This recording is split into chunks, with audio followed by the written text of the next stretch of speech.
ندخل في النقطة التانية.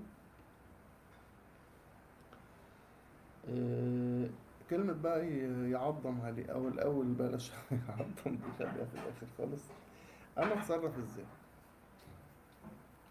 أنا معايا سهم ستوب لوس بتاعه 39، ولقيته دخل ضرب 39 واتفعل الستوب لوس بتاعه في زي ما اتفقنا كده. هو سهم عتاقة يعني تحديدا يعني.